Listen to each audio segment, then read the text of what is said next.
নমস্কার বন্ধুরা, মণিমালা গার্ডেনে সবাইকে সুস্বাগতম। আজ আমি দেখাচ্ছি আমার বাগানের হাসনুহানা বা রাত কি রানী। গাছটি ছোট টবে লাগানো আছে। আমার উপর ছাদের সিঁড়ির নিচে লাগিয়ে রেখেছি, কারণ আমার বাগানে আর জায়গা নেই। তোমরা দেখতে পাচ্ছ গাছটিতে কী পরিমাণে ফুল হয়েছে। হাসনুহানার গন্ধ তো তোমরা সবাই জানো।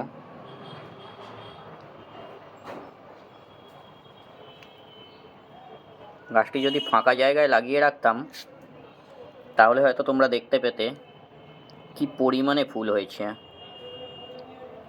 গাছের অর্ধেকটা সিঁড়ির নিচে চলে গেছে, তাই আমি ভালো করে দেখাতে পারছি না তোমাদের।